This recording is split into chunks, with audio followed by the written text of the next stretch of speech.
This is the pre-meeting of the Mobile City Council, Tuesday, April the 18th. We have appeals, requests for a waiver of the noise ordinance on May the 5th from 6 p.m. until 9 p.m. on Moffett Road. April the 20th from 2 p.m. until 9 p.m. Benville Square. April 22nd from 1 p.m. until 3:30 on North Hamilton Street. And I don't know what the date is on this one.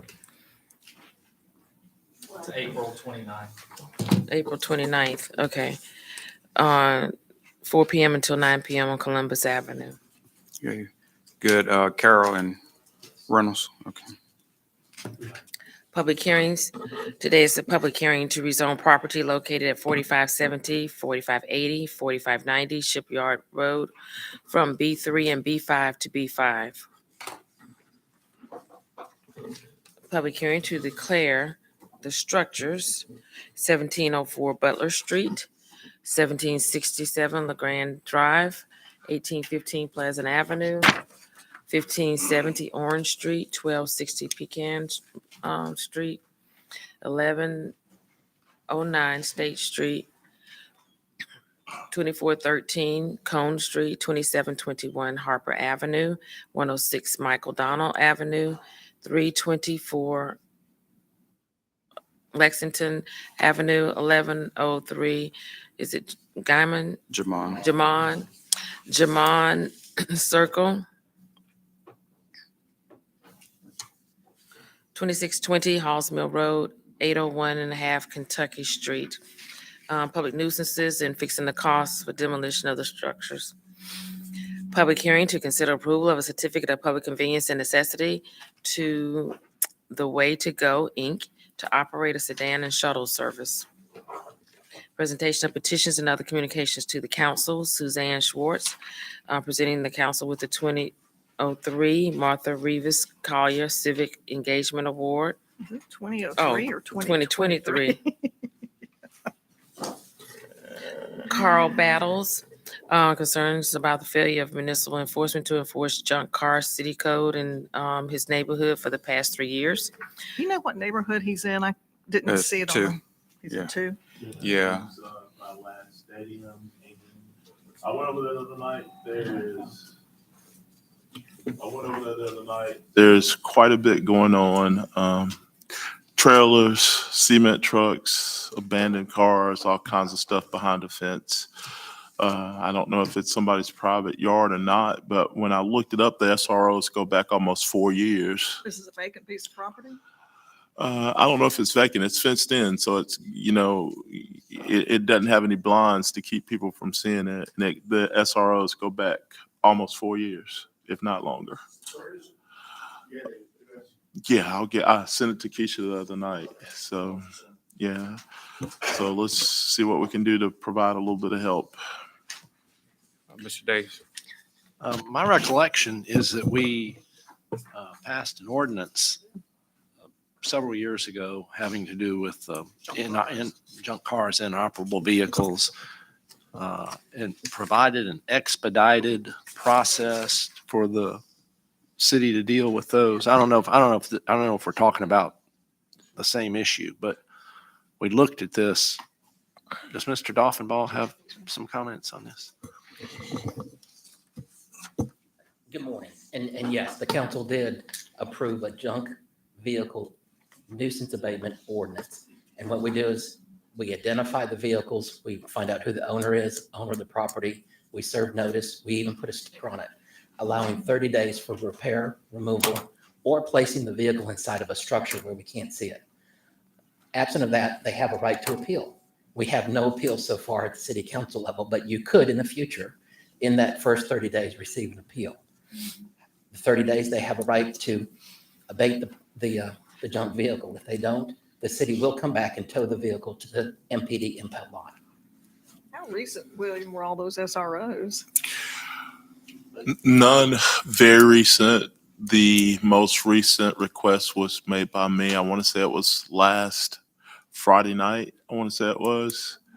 So It may go back too far to Yeah, some of them go back as far as 3 years. Just real quickly, if it's behind a fenced-in fence where no one can get to them or get in them, what's the status there? The state law is very clear that if it's visible from the street, the Mhm. right of way, or your adjacent property owner, if they can see it. So in this case, a fence would not be sufficient. But also keep in mind, the state law specifically states putting a tarp over the vehicle is not an abatement. So the vehicle has to be operational or stored within a structure. That doesn't mean if you have a 2-story house looking down in somebody else's backyard, right? The state law is very clear. If it's visible from adjacent property or right of way, Oh, it's a violation of the state law. I think, let's discuss that a little bit later. There's a line of sight issue right there, but it doesn't apply to this. So let's just talk about that later.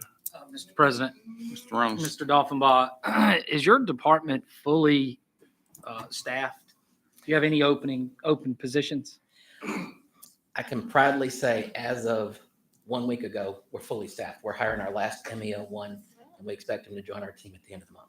So yes, we're full staff. Okay. Now, I do have 2 MEO1s that are new. So give me about 6 months for each one of them to get into the field, get comfortable. And then we'll be completely fully staffed. But yes, personnel-wise, at the end of the month, we'll be fully staffed. Perfect. Thank you. You know, while we're talking about this, I will say that the addition of the police officers, you know, Jack Dove and the other officer, I can't remember his name right off the top of my head, but that has made a huge difference in helping to abate a lot of these problems and get things moving. Yes, and the program that we have with the nuisance abatement of junk vehicles, and that's the way it's written on the notices, junk vehicle, because the vehicle's inoperable. Without the help of the police department and these police inspectors that are sworn police officers, we could not do this because it's very intense. Sometimes explaining to citizens that, hey, your vehicle, you need to repair, fix the vehicle, or place it somewhere inside of a structure. And the police department has the training and the knowledge to do that, to help us out. On the front end, to identify with vehicle identification numbers, but also on the back end, coordinating the towing of the vehicles. Madam Clerk. Fred Wiegler, regarding annexation assumptions and how they are affecting the real discussions which should be allowing referendum. Betty Shin is regarding annexation. Darlene Martin, annexation. Reggie Hill, continued remarks regarding annexation rules of procedure. Also inquiry about ARP spending. Monica Lane, annexation. Dr. Keith Moore, annexation, and Titus Thorne, annexation. Ordinance is held over. 88018, authorized conveyance of city-owned vacant land south of Lloyd Station Road, not now needed for public or municipal purposes. Resolutions held over. 01403, authorized subaward grant agreement with Alabama Department of Conservation and Natural Resources for the Mobile area stormwater mapping and resiliency planning. 08404, approved purchase orders for fuel. 08405, approved purchase order to Routeware for garbage truck tracking software. 08406, approved purchase order to Cone for convention center escalator maintenance, clean down, and step chain replacement. 08407, approved purchase order to CDW government for iPad computer tablets for municipal garage. 21408, authorized contract with geotechnical engineering testing for design phase geotechnical services at the proposed Mobile Civic Center parking facility. 21409, authorized contract with medical disposal systems to provide medical waste disposal services for Mobile Fire Rescue Department and Animal Shelter. 21410, authorized contract with Robert J. Baggett for expansion joint replacement at the Convention Center. 37411, consider approval of a certificate of public convenience and necessity to Comfort Transport to operate a shuttle service. 6412, authorized settlement agreement and release of claims. Ordinance is being introduced. 64019 is the rezoning on Shipyard Road. Consent resolutions being introduced. 09415, transfer funds from District 7 discretionary account to Public Buildings General Fund account to replace the garden shed at Mobile Japanese Garden. 37, 416, and 417 are recommending approval to the ABC Board for issuance of a restaurant retail liquor license to PS Taco on South McGregor Avenue, and for issuance of a special events retail liquor license to LS Charitable Cornhole on John Counts Road. 40, 418, 419, 420, 421, 422, 423, 24, 25, 26, 27, 28, 29, 30 are declaring its structures public nuisances and ordering them demolished and fixing the cost for demolition of the structures. 46, 431, honorarily renamed Commerce Boulevard South, honorary Victor Birch Memorial Way. 58, 432, assess cost for removal of weeds, repeat weed lien group. 59, 60, 433, 434 are approving award of special bonus to the firefighter of the month and to the officer of the month. 60, 435, 436, 437 are determined appropriations to Dearborn YMCA, Alabama Big Ten Mayors Association, and Project Thrive serve a public purpose in approving payment. 31, 442, authorized partnership with Alabama Department of Environmental Management to submit a pre-proposal application to the National Fish and Wildlife Foundation's 2023 America the Beautiful Challenge for Brooklyn by the Bay in Arlington Park, $5 million. There's no match with that, so that's why it's under consent. Resolutions being introduced. 08438, approved purchase order to Marsif Marine Safety Consulting for maritime security plan training exercise services for the cruise terminal, $24,500. Mr. President, Madam Joe, Chair. can you tell us more about what this is and what's going to be happening with this training? It's the Marine Safety Consulting. Okay, that's a requirement, being a 105 facility that we have to test aspects of the security plan. So this is going to be an active shooter scenario. So this will be tabletop with MPD and all the other key players will go through our procedures and maybe make improvements based on what the outcome is of the discussions that we have there. So the employees at the cruise terminal will Yes, be going and through this. MPD and any and other MPD. federal, local officials that may be involved with the active shooter scenario. It's not going to be something that we'll see from the outside, No. will it? Okay. No, it's not. So we won't see snipers on No. roofs or anything like, okay, No. okay. 08439, approved purchase order to Schaefer Plastics North America for plastic garbage carts, $45,958. Garbage carts. Garbage carts. Are those the changes? Those are the newer. These are newer ones? Oh, well, I haven't seen the new designs. Are they? They can field tested for. We've had them out for a couple months, and we put them out, to find out which neighborhood, but we actually did a full replacement in one neighborhood. Garbage which cans. Didn't work well. The lids are a lot more sturdier. They have more, I think there's 3 or 4, spots where they lock on. So I think the lids will last a lot longer and not tear off. Are they different color? Are they still brown They're or? still brown. No, but they just look a little different. They look a little bit different. So as we replace the old ones, will the new ones then go into? Absolutely. Yeah. So that's what we're planning, is that we're only stocking, we have a couple of the old replacements because we had bought them a while ago. Yeah. And we'll use those up, but now we're getting stock for as, we'll start putting new cars out. And then, The city originally gave everybody one can. Some of us bought second can because of the fact families were larger, generate more trash. How are you guys gonna handle that? Are you gonna force us to buy a second one again, or you gonna replace the second one we've already bought? I'm pretty sure that, I'll follow up, I'm pretty sure if the one that you've already bought, the lid tears off, we'll just replace that one. We're not gonna charge for the second hand. No, the second one, not the first one. That's what he said. There's If two. we replace one for one, I mean, if you already paid for one and you have a second card, Yeah. Then, and that second card goes bad, we'll replace it. So when it goes bad, when people ask, to get a full cart replacement rather than just a top? What has to actually go bad on a garbage can for us to replace the entire thing? So yes, it ends up having a crack or something like that, because then we can replace the wheels, we can replace the lid, so those are the two most common things that happen. And then really the most common reason that we replace a cart is because sometimes they will slide out of the gripper and then fall into the truck, and we don't go after it, we'll just Give you a new one then? Well, that makes sense too. And so still for the people who are listening, the best way to get your new garbage cart, is it still to call 311 It is. with a And problem or a new one, And right? then we'll go out and check it, and if there's something we can replace on it, we'll replace the parts, and if we can't fix it by just replacing parts, we'll issue a new thing. And if you still want a second one, how much is it now? It used to be like $45, but It's more than 45 now. how much? 85 now for a second one? Wow.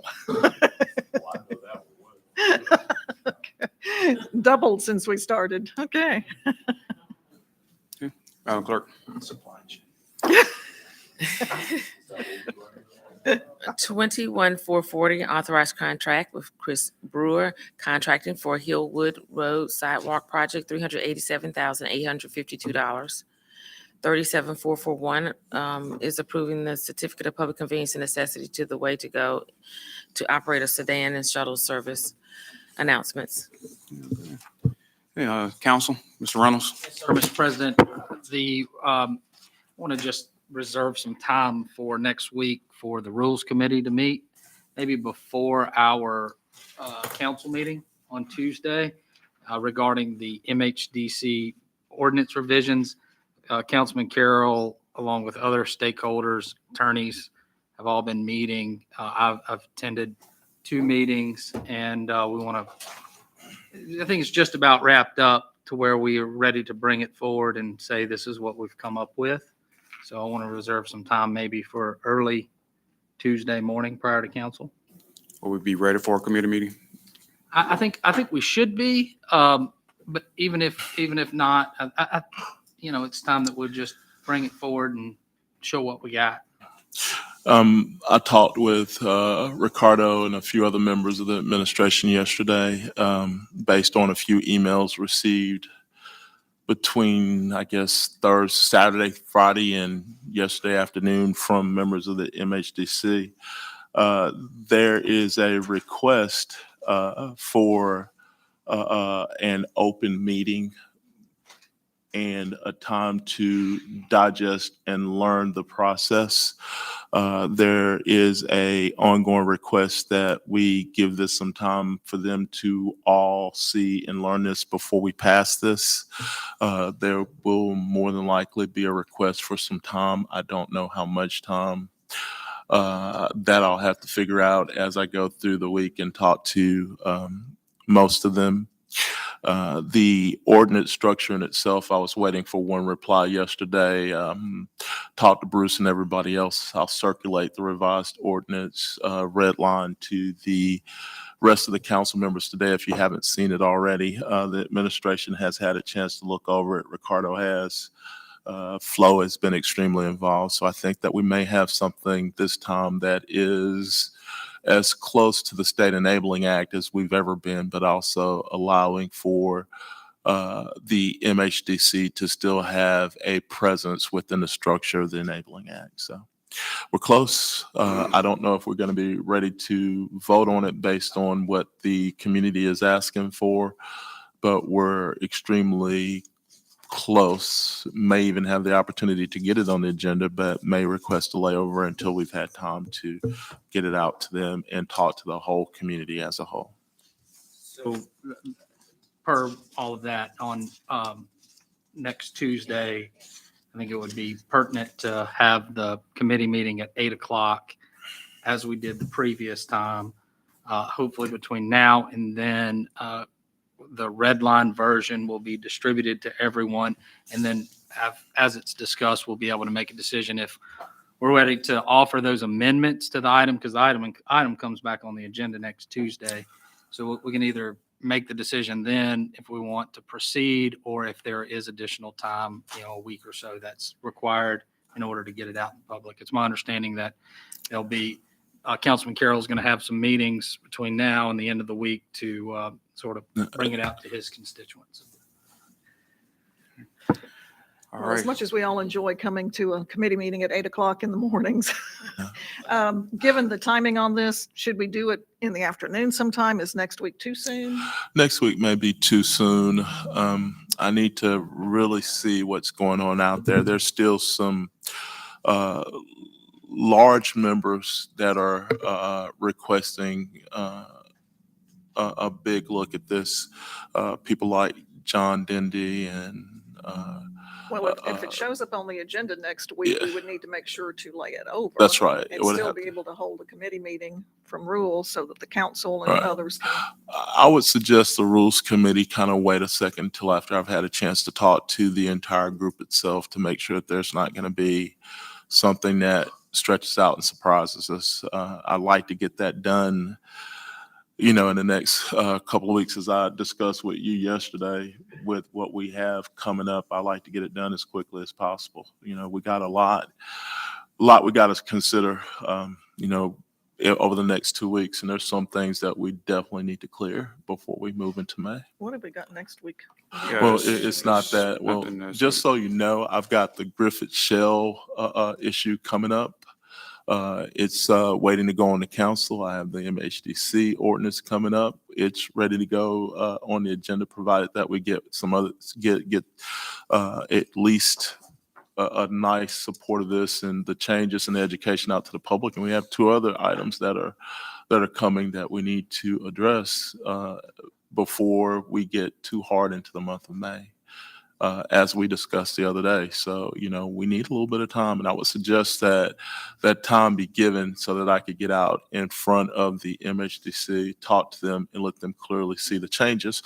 The request hasn't been for a change. The request has been more for an education to know exactly what's going and how they're going to operate within it. The main body of the MHDC doesn't know as much as the president and the associate members of the committee yet, and I think that's what they're requesting. So I just want to reserve time. I'm not calling the Rules Committee together to meet. It's more of an informational discussion with everyone here to reserve some time that potentially on Tuesday morning, we would have a committee meeting, so long as Mr. Carroll can have the meetings that he's going to have, and we can get it all done on Tuesday. Yeah, but I think Gina said she don't want to be here at 8 Oh, o'clock in the no, morning. I just said as much as we enjoy it. And go ahead, Lisa. The other thing, go ahead. Well, it's either got to be official or not. Yeah, I mean, it has, the other thing, And all you need is, 24 hours to put out notice that the Rules Committee would be convening. I'm not convening the Rules Committee or calling it to a meeting. I'm just putting it out there, and that the possibility that item comes up on Tuesday. If need be, we may have to call a meeting Tuesday morning in order to discuss these various changes to the amendment, the ordinance as it's been offered, so that we could take action on Tuesday if possible. I think it's still going to be wise just to hold that off for a couple of weeks. As Gina was talking about earlier, that, we're going to need to lay that over for at least another 2 weeks, And out of, Mr. Carroll, I think he said that he wants to talk to some more people.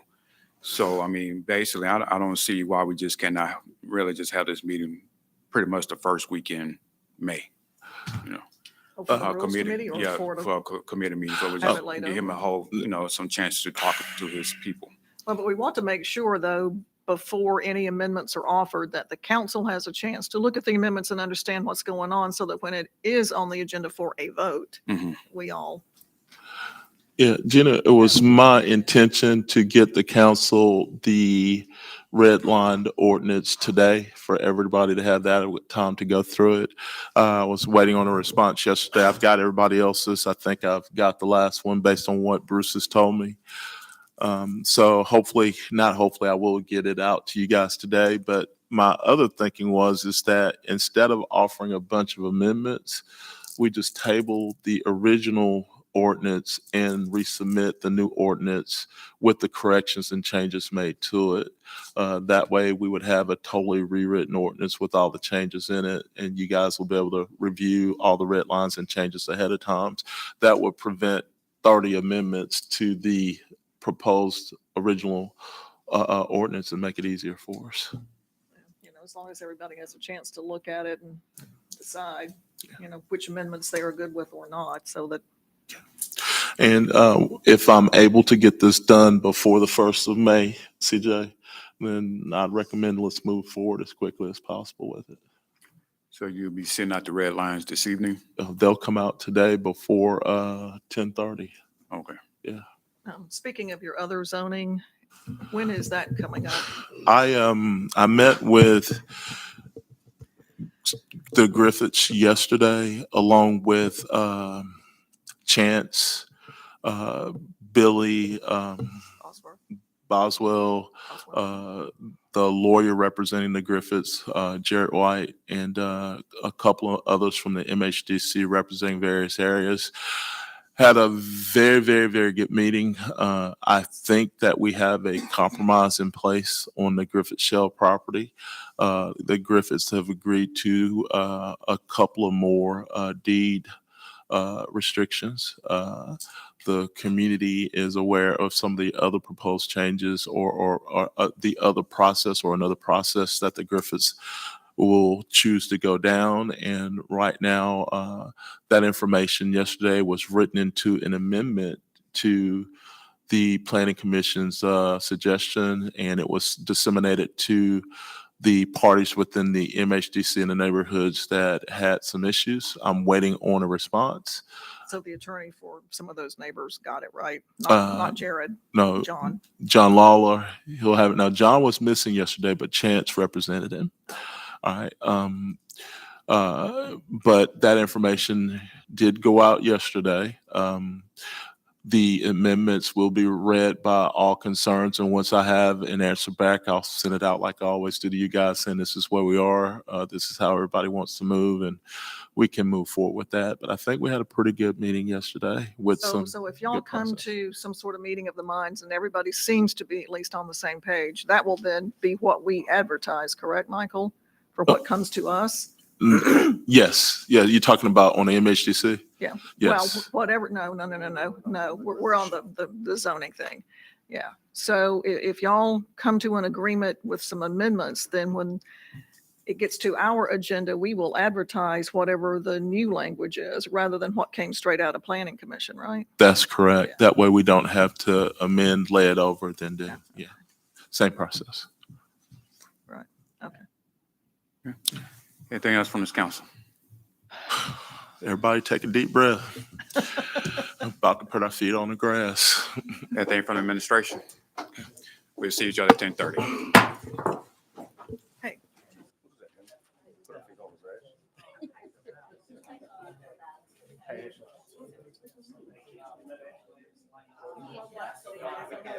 Say hi.